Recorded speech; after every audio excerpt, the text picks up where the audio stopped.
Hello everyone, I'm Paul McGuire Grimes. Get ready, Marvel fans, as Oscar-winning director Chloe Zhao takes the Marvel Cinematic Universe in a bold new direction with Eternals. It's in theaters November 5th, and I want to talk about it. This is Paul's trip to the movies.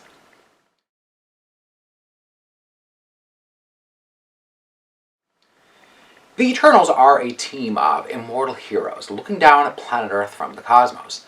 Their goal is to protect humanity from the Deviants, an all-powerful, unstoppable collection of monsters. Now their leader Ajak, played by Salma Hayek, informs the Eternals when it's time to come together, as they spent many centuries dating back to 5000 BC protecting the human race. Now there's a fine line though, as they're told not to interfere with human conflict, including that from Thanos. In present-day London, Gemma Chan's Cersei and Liam McHugh's Sprite are the first to witness the return of the Deviants. They know the Eternals must reunite if they have any plans of stopping the Deviants. But it's been centuries since they've all seen each other, and now they're living across the world, leading all their own private lives. The film's big ensemble includes Kumail Nanjiani, Brian Tyree Henry, Angelina Jolie, Barry Keoghan, Lauren Ridloff, and Richard Madden. Eternals is a sprawling story, expanding on the typical framework of a Marvel origin story.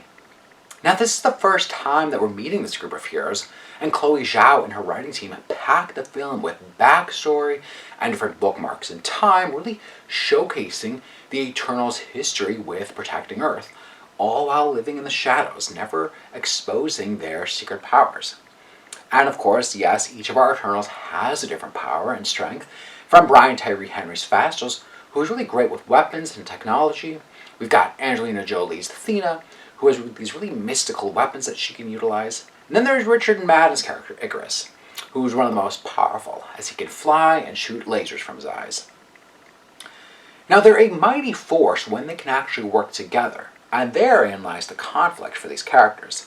Now as Marvel fans, we're really used to the Avengers working together to battle Thanos, but the Eternals are fractured. They're less inclined to agree with each other, which again is rare for a Marvel origin story, where we usually find our key hero learning about their superpowers and are really elated by it. But there's something risky and daring about the trajectory of this story, and the incredibly high stakes that we already find all of our characters in, both within themselves and as part of a larger group. There's this inner guilt and self-conflict over what has happened in the past. The representation of this cast and the characters of the Eternals is really big for making this look like modern-day society. From Lauren Ridloff's Makari, who is deaf, and Phastos, played by Brian Tyree Henry, who is an openly gay Marvel character. We see him living a private life with his husband, raising their son together. Eternals still looks and feels like a Marvel film, and yet you just can't compare it to any of the others. There's a sci-fi fantasy realm with extensive world building at play with really high concepts. But I think what helps is having Chloe Zhao's, bring her stamp to it, all while grounding it in those very real conflicts.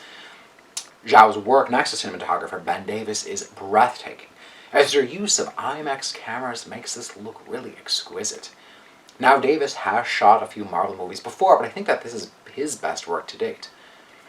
Eternals is notably different than any other Marvel movie before, and I think that it certainly skews to an older audience.